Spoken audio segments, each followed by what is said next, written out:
Taman Marga Satwa Ragunan masih jadi primadona bagi warga ibu kota dan sekitarnya untuk menghabiskan waktu liburan bersama dengan keluarga. Selain karena murah dan dekat, Taman Marga Satwa Ragunan juga dapat dijadikan wahana edukasi bagi anak dalam mengenal berbagai jenis fauna. Rabu pagi tercatat sudah 1.000 pengunjung yang berlibur di Taman Marga Satwa Ragunan. Lebih banyak dari rata-rata 300 pengunjung di hari biasa. Pengunjung menikmati wahana memberi makan hewan dan berkeliling bersama keluarga. Pengelola Taman Marga Satwa memprediksi keramaian baru akan terjadi pada hari Sabtu usai masyarakat selesai melakukan rangkaian Hari Raya Idul Adha.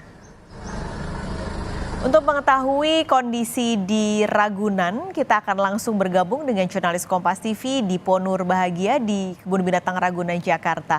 Dipo, selamat siang. Jadi di hari pertama cuti bersama Idul Adha ini, bagaimana situasi di Ragunan dan mungkin Anda tadi juga sempat melintasi beberapa jalanan di ibu kota. Apakah ada kemacetan di lalu lintas ibu kota dari pagi hingga siang ini? Iya, selamat siang Pak Skalis dan juga saudara. Secara umum kalau tadi kami sempat melintasi berbagai jalan di wilayah ibu kota DKI Jakarta memang cenderung sepi Pak Skalis. Karena tentu kita tahu bersama bahwa hari ini merupakan hari pertama libur cuti bersama dalam rangkaian Hari Raya Idul Adha pada tahun 2023. Artinya secara umum kondisi arus lalu lintas di wilayah ibu kota DKI Jakarta ini sepi.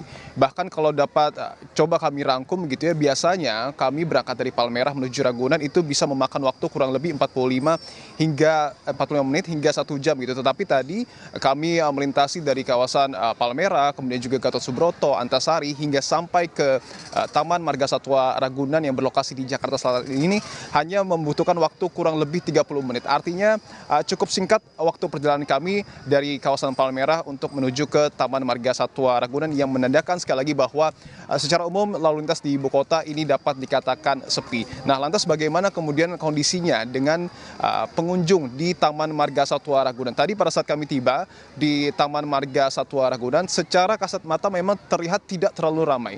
Tidak ataupun belum terjadi antrian kendaraan yang membeli tiket di pintu masuk Taman Marga Satwa Ragunan. Tetapi tadi kami sudah konfirmasi kepada pihak Ragunan, jika kita melihat dari angka jumlah pengunjung, ini sudah terjadi peningkatan. Pada hari ini setidaknya sampai dengan pukul 9 pagi hari tadi sudah terdapat kurang lebih 1.400 pengunjung yang datang berlibur di Taman Marga Satwa Ragunan. Kalau kita komparasikan dengan hari-hari biasa, ini hanya kurang lebih ada 200 hingga 700 pengunjung di jam yang sama. Artinya ada peningkatan lebih dari 50% untuk jumlah pengunjung di Taman Marga Satwa Ragunan di momen cuti bersama libur Idul Adha di tahun 2023 ini. Nah, tetapi tentu kalau kita melihat ada waktu yang cukup panjang libur cuti bersama ini dari hari ini sampai dengan Minggu ataupun tanggal 2 Juli 2023. Proyeksinya puncak dari kepadatan pengunjung di Taman Marga Satwa Ragunan ini baru akan terjadi pada hari Sabtu dan hari Minggu.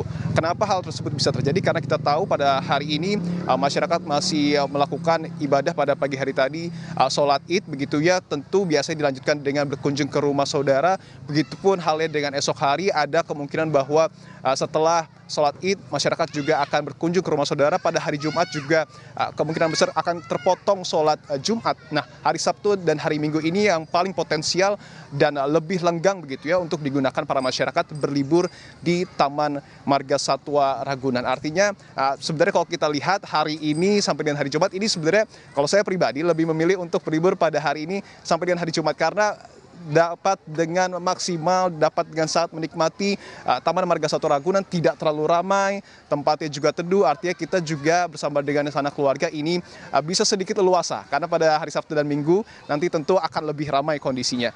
Nah, apa alasannya pada akhirnya masyarakat memilih untuk tetap menjadikan Taman Marga Satwa ini menjadi destinasi favorit di wilayah ibu kota? Karena kita tahu harganya sangat murah. Untuk tiket masuk orang dewasa ini hanya dikenakan biaya Rp4.000, anak-anak hanya dikenakan biaya Rp3.000. Lokasinya juga sangat strategis, ada di kawasan Jakarta Selatan, dan tentu para orang tua, karena pengunjung di sini didominasi oleh kalangan keluarga, para orang tua juga dapat mengajarkan anak-anaknya berbagai macam jenis fauna, dapat mengenalkan anak-anaknya berbagai macam jenis binatang. Tadi kami sudah konfirmasi ada kurang lebih 2.200 200 satwa yang ada di sini. Artinya begitu banyak berbagai jenis binatang di sini dan tentu ini juga akan menjadi hal positif yang digunakan oleh para orang tua untuk mengajak anaknya berlibur tetapi tetap beredukasi. Nah, yang tidak kalah penting juga karena momen libur kali ini adalah long weekend pertama setelah pemerintah merubah status COVID-19 dari pandemi menjadi endemi, ini juga membuka peluang akan semakin ramai nanti Taman Marga Satwa Ragunan di momen libur panjang hari ini ataupun beberapa hari ke depan begitu ya. Dan pihak dari Taman Marga Satwa Ragunan juga sudah dalam tanda kutip mengkendorkan, artinya tidak mewajibkan penggunaan masker, tetapi juga di sisi lain masih memperbolehkan sebenarnya masyarakat untuk tetap waspada di tengah keramaian pada saat menghabiskan waktu libur di Taman Marga Satwa Ragunan, Paskalis. Baik, terima kasih Dipo Nurbahagia melaporkan langsung dari Taman Ragunan di Jakarta.